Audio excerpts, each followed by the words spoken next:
जो लोग इस वीडियो को देखने के बाद में चैनल को सब्सक्राइब नहीं करते वो 3 दिन में गायब हो जाते। लोग ठीक होंगे तो आज मैं आपके लिए लेकर आया हूँ एक रियल इंसिडेंट पर बेस्ड मूवी जिसका नाम है ईडन। ये एक रियल इंसिडेंट पर बेस्ड मूवी है। तो आप अगर चैनल पर नए हैं और चैनल को सब्सक्राइब नहीं किया है तो अभी चैनल को सब्सक्राइब करके बेल नोटिफिकेशन ऑल कर लीजिए।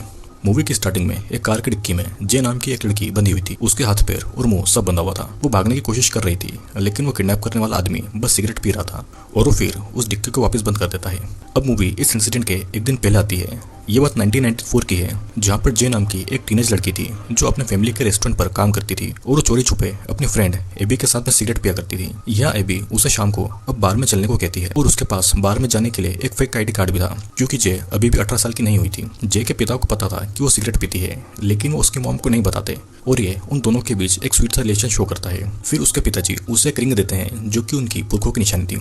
अब रात को एबी और जे अपनी फेक आईडी से बार में जाते हैं क्योंकि जे 18 साल की नहीं हुई थी और ये सब उसके लिए एक नया एक्सपीरियंस था। वहाँ पर दोनों शॉट्स लेते हैं एंड देन एबी की नजर एक चार्मिंग लड़के पर पड़ती है जो कि फायर फाइटर की ड्रेस पहने हुए था और वो उसके लिए ड्रिंक ऑफर करता है। जिसके बाद दोनों में बातचीत होती है और एबी दोनों को बात करने के लिए अकेला छोड़ जाती है। फिर अभी लड़का जे को घर तक छोड़ने के लिए राइड ऑफर कर रहा था। दोनों कार से जे के घर की ओर जाते हैं लेकिन जे के घर पहुंचने से पहले ही ये लड़का गाड़ी को बीच में रोक देता है और वो जे को किस करने लगता है। जे को ये पसंद नहीं आता और ये फायर फाइटर उस कार से उतरकर पीछे वाली कार में बैठे किसी आदमी से बात करने के लिए जाता है जो कि जे को बड़ा अजीब लगता है और वो देखती है कि जिस कार में वो बैठी है उसमें उस लड़के की बहुत सारी यूनिफॉर्म है जो कि नकली है और वो भागने की कोशिश करती है एंड देन जल्दी ही वो आदमी उसे पकड़ लेता है और अचानक सब ब्लैंक हो जाता है। सीन कट होके एक पुलिस ऑफिसर बॉब पर आता है जो कि किसी फार्म में जा रहा था। वहाँ पर 2 ऑफिसर पहले थे और उन्हें एक लड़की की डेड बॉडी मिली थी। उस लड़की के पैर में एक ट्रैकर भी था और पुलिस इन्वेस्टिगेशन आगे नहीं बढ़ पाए इसलिए बॉब वहाँ मौजूद दोनों को मार डालता है। सीन फिर से जे पर आता है जो कि अब एक ट्रक में बैठी हुई थी और वहाँ पर और भी कई सारी लड़कियां थी। उसे नहीं पता था कि उसके साथ क्या होने वाला है। ट्रक एक जगह आकर रुकता है जहाँ एक आदमी उसे खींचकर बाहर निकलता है। वो अब एक ऑपरेशन थिएटर में थी जहाँ पर एक बूढ़ी नर्स आती है जो कि जे को एक इंजेक्शन लगाती है और जे बस डर के मारे चिल्ला रही थी।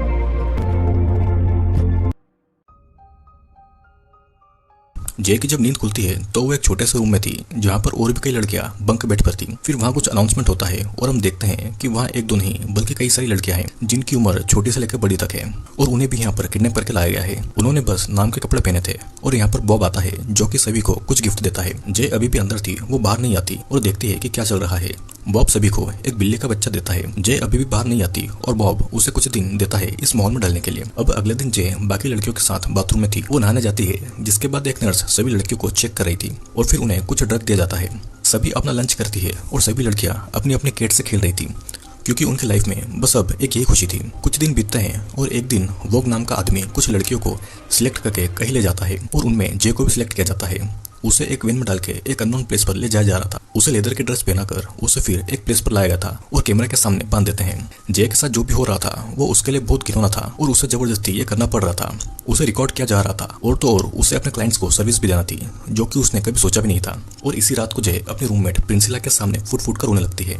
अब कुछ दिनों के बाद वाग उसे अकेले ही अपनी जॉब के लिए ले जा रहा था और उसके क्लाइंट ने जे को स्कूल गर्ल के कपड़ों में बुलाया था। उसके क्लाइंट का नाम जॉन था। वो शादीशुदा था और उसकी बच्ची भी जे की उम्र की ही थी। जे को जॉन के पास अकेला छोड़ के वाग बाथरूम में जाकर ड्रग्स ले रहा था। तभी उसे वहां पर चिल्लाने की आवाज आती है। वो देखता है कि जॉन जमीन पर पड़ा है और जे उसे चोट पहुंचाकर भाग गई थी।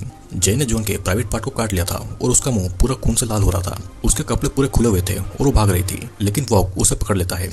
वो एक घर में घुस गई थी जहाँ पर 2 लेडी कॉफी एंजॉय कर रही थी और वो कहता है कि वो एक पुलिस ऑफिसर है जो कि ड्रग एडिक्ट जे को पकड़ने के लिए आया है। वो उसे वापस लाकर जे को पनिशमेंट दी जाती है जिसमें उसे बांधकर एक बर्फ से भरे हुए टब में डाल देते हैं और पूरी रात के लिए उसे ऐसे ही छोड़ देते हैं। फिर बॉब वॉन को उसकी इस हरकत के लिए इंसल्ट करता है और एक थप्पड़ मार देता है। अब हम देखते हैं कि 1 साल बीतता जाता है। जे भी अपने परिवार को भूलकर अपनी इस नई जिंदगी को एक्सेप्ट कर लेती है और अब उसका नाम जे से ईडन हो गया था। उसे लगातार इंजेक्शन दिए जा रहे थे। वहाँ पर उसकी प्रिंसिला बेस्ट फ्रेंड बन गई थी और हम देखते हैं कि यहाँ पर लाना नाम की एक खूबसूरत लड़की थी जिसके हाथ में जे की रिंग थी जो कि उसके फादर ने उसे दी थी। जे प्रिंसिला को बताती है कि वो अभी 19 साल की है और प्रिंसिला का कहना था कि वो कैसे यहाँ पर बच गई है क्योंकि इतनी कम उम्र की लड़कियों को यहाँ से गायब कर दिया जाता है। फिर तभी वहाँ से एक आदमी आता है और प्रिंसिला को घसीट कर ले जाता है। शाम के समय देखते हैं कि जे यानी कि एडन को फिर से अपने क्लाइंट्स को फिर से सेटिस्फाई करने के लिए भेजा जाता है लेकिन इस बार ये पार्टी बहुत बड़ी थी। जे की ड्रेस भी अलग थी और वो एक चाइनीज लड़की बनकर गई हुई थी और हम देखते हैं कि जे अब 1 साल में इस काम को करने में परफेक्ट हो गई थी। अब वापस लौटते समय ईडन वैन में अपने हील्स को तोड़ के छुपा लेती है। ईडन जब रूम में आती है तो देखती है कि प्रिंसिला कहीं नहीं दिख रही थी, शायद उसे भी मारकर फेंक दिया गया होगा। ईडन रात को अपनी छुपाई हुई सैंडल निकालकर लाना पर अटैक कर देती है और उससे अपने डेड की दी हुई रिंग वापस ले लेती है। वहाँ पर गार्ड्स आते हैं और उन्हें छुड़ाते हैं। फिर वॉन ईडन को खींचकर दूसरे कमरे में ले जाता है और वो ईडन से इंप्रेस हो गया था। वो उसे पनिशमेंट के रूप में ईडन को अपनी रिंग निकलने के लिए बोलता है और ठीक ईडन को मजबूरी में ऐसा करना पड़ता है। वॉक को लग रहा था कि ईडन अपनी एज से ज्यादा स्ट्रॉन्ग है और ईडन उसकी सिंपैथी के लिए रोने लगती है और कहती है कि बाकी की लड़कियां वॉक के पीठ पीछे उसे कुछ भी बोलती है कि वो बस यहाँ का एक नौकर है। ईडन उसे फंसाना चाह रही थी लेकिन वो नहीं फंसता। अब कुछ दिनों के बाद ईडन को बाकी लड़कियों के साथ एक पार्टी में ले जाया जाता है जहाँ पर उन्हें सर्विस देना थी। पार्टी खत्म होने के बाद वॉन होस्ट से पेमेंट मांगता है और वो होस्ट उसे कुछ पैसे काटने को कहता है। दोनों में कहासुनी होती है और वॉग अपनी गन से उसे डराकर बाकी का पेमेंट ले लेता है। रात के समय ईडन टॉयलेट जाती है जहाँ से वो अपनी रिंग को निकालती है जो कि वॉग के कहने पर उसने निकल ली थी, जिसे धोकर वो वापस पहन लेती है क्योंकि इसी से उसे अपनी पुरानी लाइफ और पेरेंट के बारे में पता था। धीरे धीरे ईडन के लिए सब कुछ बदल रहा था। वॉग उसे क्लाइंट के पास न भेजकर खुद अपने घर ले जाता था जहाँ पर वो उससे सफाई करवाता है। उसे वॉन के बचपन की फोटो मिलती है और साथ में वो आदमी भी था जिसने ईडन यानी कि जे को फंसाया था। जहाँ पर सभी गर्ल्स को रखा गया था वो एक बड़ा सा वेयर हाउस था और वहाँ पर उनसे प्रोस्टिट्यूशन का काम करवाया जाता था। लाना को कस्टमर के कॉल्स अटेंड करने की जॉब मिली थी लेकिन वॉग अब ईडन को वो काम दे देता है जिससे कि लाना गुस्सा होती है और सब समझ रहे थे कि वॉग ईडन के करीब आ रहा है। ईडन अपना काम बहुत अच्छे से करती है ताकि वो उसका विश्वास जीत सके। और इधर हम देखते हैं कि बॉब एक सेमिनार में है और वो ह्यूमन ट्रैफिकिंग और ड्रग के ऊपर स्पीच दे रहा है, जिसके बाद में एक ऑफिसर उसे मिलता है जो कि ह्यूमन ट्रैफिकिंग पर ही काम कर रहा था। वो बॉब से उस केस के बारे में पूछता है जब द पुलिस ऑफिसर को मार दिया गया था, जो कि असल में बॉब नहीं किया था, और वहां पर मिली उस लड़के के पैर में ट्रैकर था जिससे कि असली गुनहगार तक पहुंचा जा सकता था। और ये सब सुनने के बाद में बॉब को समझ आ गया था कि अब उसके लिए मुश्किल और बढ़ने वाली है।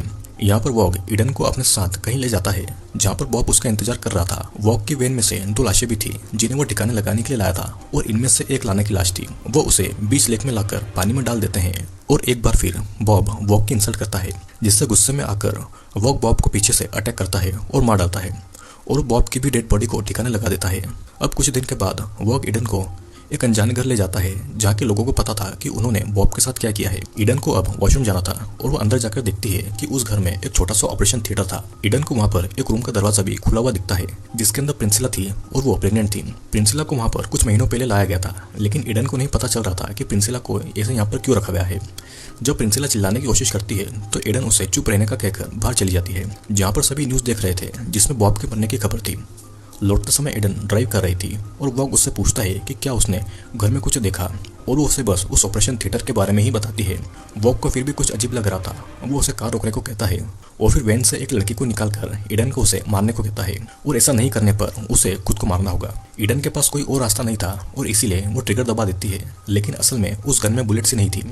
वॉग बस ईडन के भरोसे की जांच कर रहा था। बॉब को मारने के बाद में सब कुछ बदल गया था। उस वेयरहाउस का ध्यान अब वॉग रखता था और वो अपने गार्ड्स को पनिशमेंट दे देता था। वॉग उस वेयरहाउस को कहीं और शिफ्ट कर रहा था क्योंकि पुलिस अब उन तक पहुंच सकती थी। इधर ईडन नर्स के पास जाती है जो कि उसे एक स्टोरेज हाउस पर ले जाती है जहाँ पर लड़कियों के पुराने सामान थे। फिर सभी गर्ल्स को ट्रक में भर के कहीं ले जाया जा रहा था, लेकिन इस ट्रक में ईडन नहीं थी।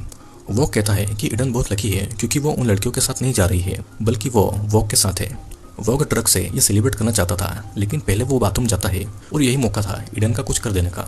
वॉग जब बाथरूम में था तो ईडन किचन से कीड़े मारने का स्प्रे लाकर उसे वॉग के ड्रग वाले पाइप में स्प्रे कर देती है और उसे पीने के बाद में वॉग बेहोश हो गया था। फिर ईडन अपने पैर का ट्रैकर काटती है और वॉग का केस लेकर वहाँ से कुछ इंजेक्शन को ले लेती है और वॉग की गाड़ी लेकर वो वहाँ से भाग जाती है। लेकिन वो अपने घर नहीं जाती, वो पहले उस घर जाती है जहाँ पर प्रेग्नेंट प्रिंसिला को कैद किया हुआ था और जिस आदमी ने प्रिंसिला को कैद किया था वो उस आदमी को पैसे के बदले उसे छोड़ देने के लिए बोलती है, लेकिन वो आदमी नहीं मानता और इसीलिए ईडन उसे वो इंजेक्शन देकर मार डालती है। अब ईडन प्रिंसिला को उस कैद से आजाद कराती है और दोनों कार से जा रहे थे। फिर ईडन रास्ते में कार को रोकती है और पब्लिक फोन से अपने घर पर कॉल करती है। ईडन के पेरेंट्स उसकी आवाज सुन के उसे पहचान जाते हैं जो कि उसका न जाने कब से इंतजार कर रहे थे। फिर वो उसके असली नाम जेस से पुकारते हैं और ईडन बस रोए जा रही थी क्योंकि उसे किसी के मुंह से अपना असली नाम सुने बहुत टाइम हो गया था। और यहीं पर ये मूवी एंड हो जाती है।